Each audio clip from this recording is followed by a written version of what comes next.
দোকান থেকে বললে আমাকে 1 লিটার সরষের তেল দাও, দোকানদারটা কি করে দেবে? ঠিক ওজন করে। কিসে ওজন করবে? হাত তোলা, বলো কিসে? ওটা কি বলে?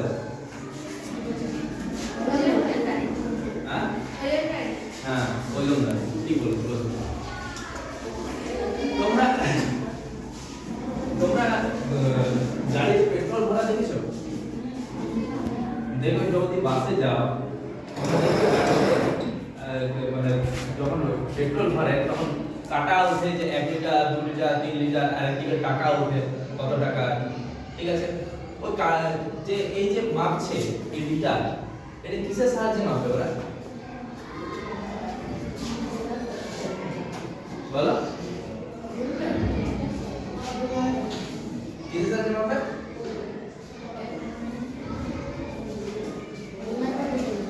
মেশিনের সাহায্যে মাপে, বলতে পারো, ঠিক আছে? তো এই যন্ত্রের সাহায্যে, মোট কথা যন্ত্রের সাহায্যে মাপছে। তোমাদের অ্যানুয়াল স্পোর্টস হলো, ঠিক আছে?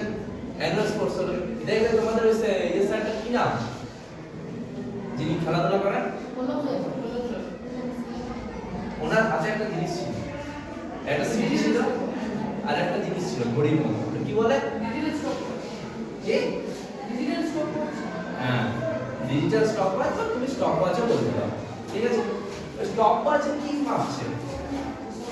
সময় মাপছে। তাহলে স্টপওয়াচটা কি?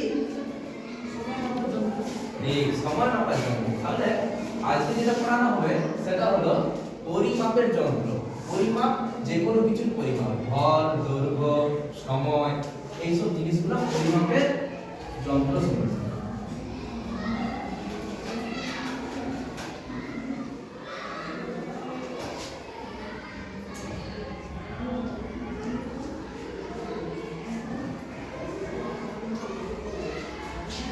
আচ্ছা এই বলো, আমরা কি কি পরিমাপ করতে পারি?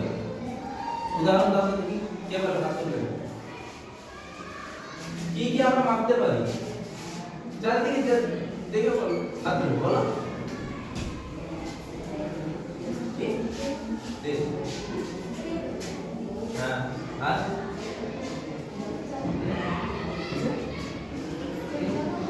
যাই চলে যাবে না।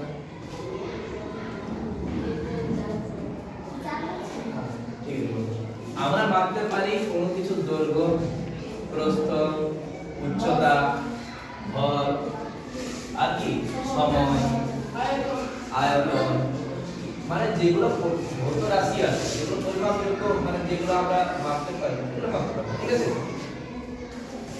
তাহলে পরিমাপের যন্ত্র সমূহে প্রথমে আমরা দেখব যে দৈর্ঘ্য জিনিসটা মাপা।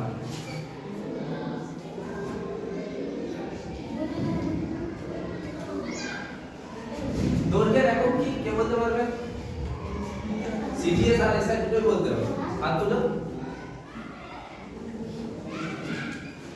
বলো কেউ। এর সিজিএস একক হলো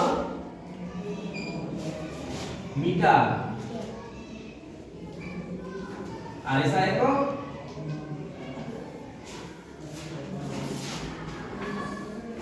কে পারবে? হাত তুলবে। দৈর্ঘ্যের এই যে দৈর্ঘ্যটা, মানে এসআই পদ্ধতিতে দৈর্ঘ্যের একক কি কে পারবে? না, সেন্টিমিটার ছোট একক থেকে। এসআই পদ্ধতিতে দৈর্ঘ্যের একক হচ্ছে কিলোমিটার। কিলোমিটার বা শর্টকাটে এটা কি বলে? কিমি বলে না, এখান থেকে ওখানে দূরত্ব 1 কিলোমিটার। তাহলে ওটা হচ্ছে এসআই একক, আর সিজিএস একক বলা হয় মিটার, ঠিক আছে? এটা হচ্ছে দৈর্ঘ্যের একক। এরপর হলো দৈর্ঘ্য আমরা কিসে মাপি? ঠিক, স্কেল, বা ওটাকে বলা হয় metre scale. 1 metre, metre scale বলতে 1 মিটারের একটা স্কেল হয়, ওটাকে বলা যায়। আর আমরা এমনি জ্যামিতিতে ছোট স্কেল ব্যবহার করি, সেন্টিমিটার স্কেল ব্যবহার করি। দেখবে আমরা ব্যবহার করি অনেক সময় 30 সেন্টিমিটার স্কেল, 15 সেন্টিমিটার স্কেল, এইসব আমরা ব্যবহার করি। তোমরা জ্যামিতিতে ব্যবহার করেছো নিশ্চয়ই, জ্যামিতি করেছে তখন বলা হয় কি একটি সরলরেখা ধরো এত, যে বলা হলো যে 9 সেন্টিমিটার, ওখান থেকে একটা সমকোণী ত্রিভুজ আঁকো, বলা হয়েছে এগুলো তোমরা এঁকেইছো, ঠিক আছে। তাহলে দৈর্ঘ্য আমরা কিসে মাপি? আমরা একটা যে কোনো স্কেলে মাপি, কিন্তু আমরা ধরব মিটার স্কেল।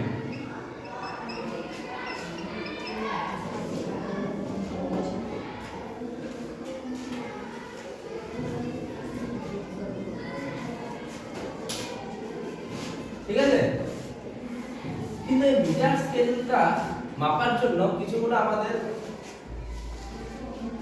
একটা পদ্ধতি অবলম্বন করতে হবে, ঠিক আছে, না হলে ওই যে দৈর্ঘ্যটা ওটা ত্রুটি বেরায়, ঠিক আছে। যেমন তুমি এইটা একটা মিটার স্কেলে এটা মাপছো, ঠিক আছে, এটা দৈর্ঘ্য মাপছো, ঠিক আছে। এরপর মনে করো এই যে মিটার একটা স্কেল বসানো হলো, এরপর আমি এইখান থেকে দেখছি এইখান থেকে কতটা দৈর্ঘ্য, আমি কি ঠিক দেখবো? বা ধরো এখানে আছে আর আমি এখানে আছি, আমি এখান থেকে দেখছি যে এখানে কত হয়েছে সংখ্যাটা। মনে করো এটা লেখা এখানে দেওয়া আছে যে এটা 2.5 ফুটের, ঠিক আছে, এটা সঠিক পরিমাপটা হচ্ছে 2.5 ফুট। আমি কি এখান থেকে 2.5 ফুট দেখতে পাবো স্কেলে? কত মানে কিছু ত্রুটি দেখতে পাবো। যখন আমরা লম্বভাবে দেখব তখন আমরা সঠিক জিনিসটার সঠিক পরিমাপটা আমরা লক্ষ্য করতে পারবো, ঠিক আছে। এই যে জিনিসটা যে আমরা এই দিক থেকে দেখলে বেশি দেখে ফেলবো, ঠিক আছে, আর এই দিক থেকে দেখলে কম দেবো, ফলে সঠিক আমরা পাই না, এর সঠিক মেজারমেন্ট বা সঠিক পরিমাপটা আমরা পাই না, ঠিক আছে। এই জিনিসটাকে, এই যে ত্রুটি, পরিমাপের যে ত্রুটি, এটাকে বলা হয় লম্বন ত্রুটি, ঠিক।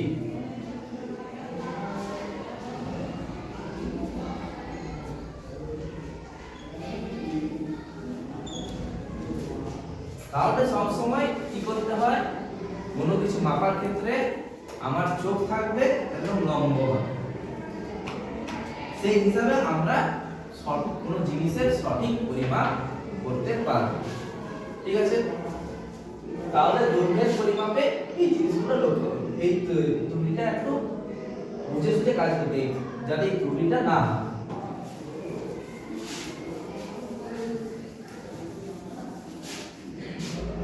এরপর যেটা বিষয় পড়ব সেটা হচ্ছে আয়তন।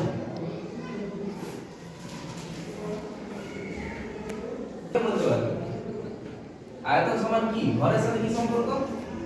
হাত তোলো কেউ। আয়তন সমান কি? সমান হচ্ছে ভর বাই আয়তন। এই ঠিক।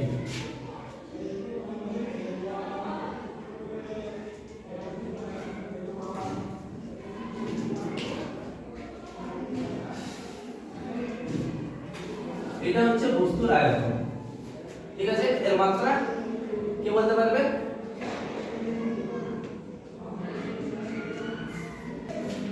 দৈর্ঘ্যের মাত্রা l, প্রস্থের মাত্রা l, উচ্চতার মাত্রা l, তাহলে এর মাত্রা হবে l3, ঠিক বলতে। এর একক সিজিএস পদ্ধতিতে, এর একক সিজিএস পদ্ধতিতে একক, সিজিএস পদ্ধতি কি হবে? বলো বলো বলছি বলো, কিন্তু ওটা কিসে? হ্যাঁ, তাহলে সিজিএস কি হবে? সিজিএস সবসময় দেখো সেন্টিমিটার গ্রাম সেকেন্ড, ঠিক আছে, এইভাবে মনে রাখবে। সেন্টিমিটার, তাহলে কি হবে? সেন্টিমিটার কিউব বা ঘন সেমি।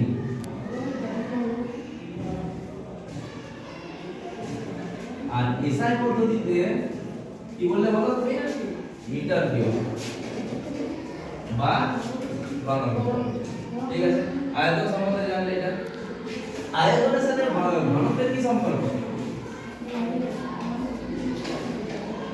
আয়তনের সাথে ঘনত্বের কি সম্পর্ক?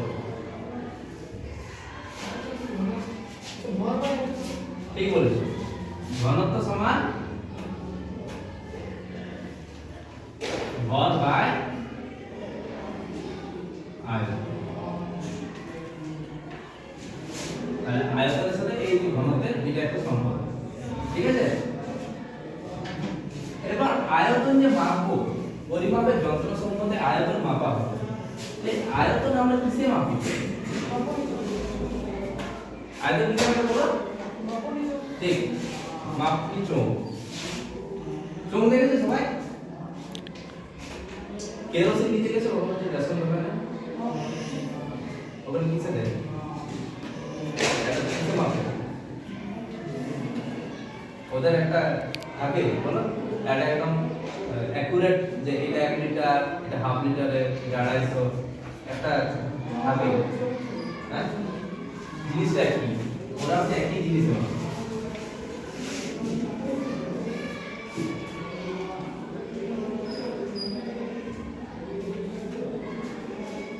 ঠিক আছে, তাহলে মাপনি চোখে মাপা হয়। মাপনি চোখে যে চিত্রটা দেখো মোটামুটি এরকম হয়। তোমরা 11 12 যদি সায়েন্স না, তাহলে তোমরা ল্যাবে দেখতে পাবে, ল্যাবে থাকে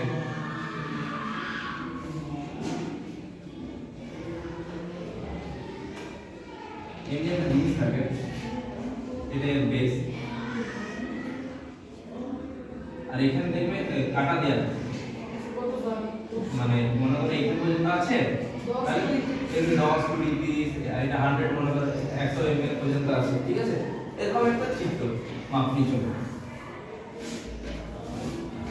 মাপনি চোখ দিয়ে আমরা কি মাপি? কোনো তরল পদার্থের আয়তন, ঠিক আছে। এরপর আমাকে একটা বলো তো দেখি, একটা প্রশ্নের উত্তর, যে কোনো কঠিন বস্তুর আয়তন কি করে হবে? দাঁড়িয়ে বলো। কোনো কঠিন বস্তুকে একটা সুতো দিয়ে বেঁধে দিয়ে ঠিক বসো, ঠিক বলছো। তাহলে কি হলো? মনে করো মাপনি চোখে একটা পেপে নিলাম, একটা তরলের আয়তন আছে। তরলের আয়তন হলো মনে করো 100 ml, ঠিক আছে। এরপর ওই কঠিন বস্তুটাকে সুতো দিয়ে বেঁধে ওই তরলটাতে আরো নিমজ্জিত করবে। তাহলে স্বভাবতই কি হবে? তরলের যে লেভেলটা ওটা আরো উঠে যাবে, অর্থাৎ তরল উপচে পড়ার চান্সও থাকবে যদি গতি থাকে মাপনি চোখ, ঠিক আছে। মনে করো যে এই কঠিন বস্তুটি নিমজ্জিত করার ফলে তার যে কাঁটাটা পাওয়া গেল তরলে, সেটি হলো 120 ml। তাহলে কঠিন বস্তুটির আয়তন কত? এটা মাইনাস এটা 20 ml, ঠিক আছে। এইভাবে কোনো কঠিন বস্তু আমরা আয়তন হলো। এরপর আসছে কি? ভর।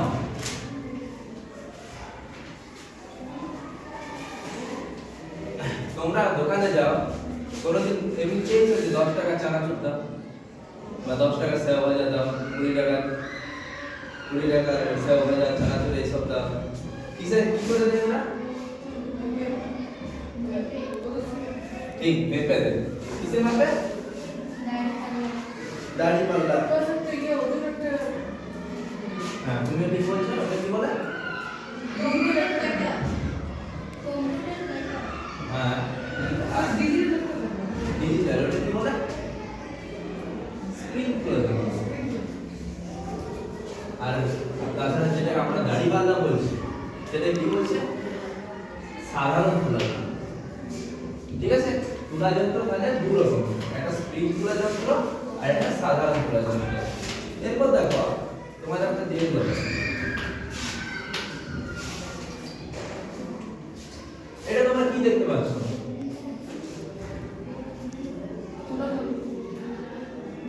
এটা সাধারণ ভাষায় কি বলে এটাকে? দাড়ি পাল্লা। বইয়ের ভাষায় বলে তুলা যন্ত্র, ঠিক আছে। তুলা যন্ত্র কত রকমের? দুই রকম। কি কি? সাধারণ একটা আর স্পেশাল। হ্যাঁ, এটা দেখানো হচ্ছে এটা সাধারণ তুলা যন্ত্র। এটা দেখবে আমি যেটা বললাম 11 12 ল্যাবে এই তুলা যন্ত্রটা তোমরা লক্ষ্য করতে পারো। যদি তোমরা ল্যাব ভিজিট করতে যাও, এক্সেলকে বলে একবার দেখবে, ওখানে পাওয়া যাবে এই জিনিসটা। তাছাড়া এই যে এই তুলা যন্ত্র আমরা তো দোকানে বড় দেখতে পাই, কিন্তু এটা সূক্ষ্ম ভর পরিমাপ করতে পারে। এই সূক্ষ্ম ভর পরিমাপ করতে পারে এমন তোলা যন্ত্র কোথায় দেখা যায় বলো তো আমাকে? এই সোনার দোকানে। ঠিক, সোনা রূপার দোকানে। সোনা রূপার দোকানে একদম এত সূক্ষ্ম সূক্ষ্ম মানে এক গ্রাম সোনার দাম অনেক বেশি, তো ওটা তো মাপতে তো হবে। 1 গ্রাম যদি ইধার উধার হয়ে যায়, তোমার 1 গ্রাম চানাচুর ইধার উধার হয়ে গেলে কিছু হবে না।